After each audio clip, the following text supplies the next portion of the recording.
السلام عليكم. معكم شيوات جيهان. اليوم ان شاء الله غادي نقدم لكم طريقه تحضير مايونيز منزلي ناجح 100% وتيجي لذيذ.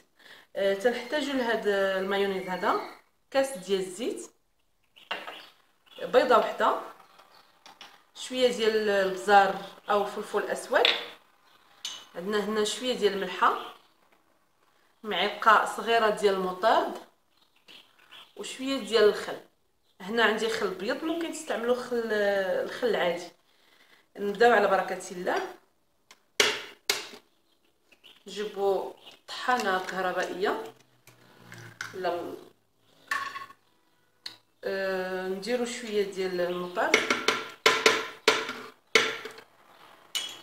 شويه ديال الملحه،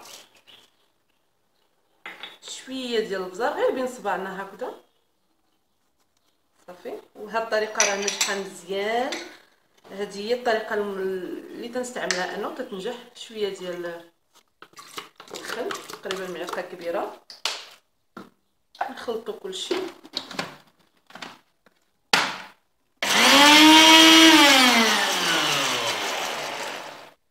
صافي هنا ملي خلطنا كلشي العناصر الا الزيت، كنبقاو نضيفوه بشويه بشويه بخيط بخيط، وحنا تنخلطوا بشويه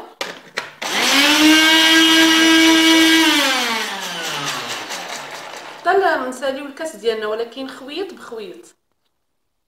ها المايونيز ديالنا من بعد ما وجد، هانتوما كي تشوفوا خاتم. وهنا حسب الكميه اللي بغيتو، مثلا بغيتو يكون المايونيز كتير اولا بغيتو تستعملوه كتير، عادي تضيفوا 2 بيضات ومعلقه صغيره المطارد. بغيتو تفاداو المطارد ما ديروش، ممكن تستعملوا غير البيض والزيت وشويه الخل والملحه والبزار صافي. راه الطريقه ناجحه 100%. انا تيعجبني داك لوغو ديال الحموضه فيه، تنضيف ليه داك معلقه المدار الصغيره.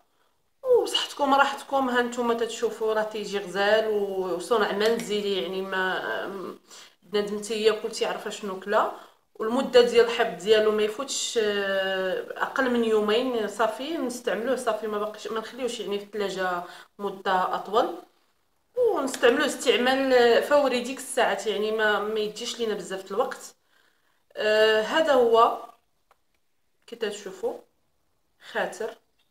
بصحتكم وراحتكم، وما تبخلوش عليا بالاراءات ديالكم والتعليقات ديالكم. شاركوا معايا على القناه ديالي شهيوات جيهان، وبصحه والراحه.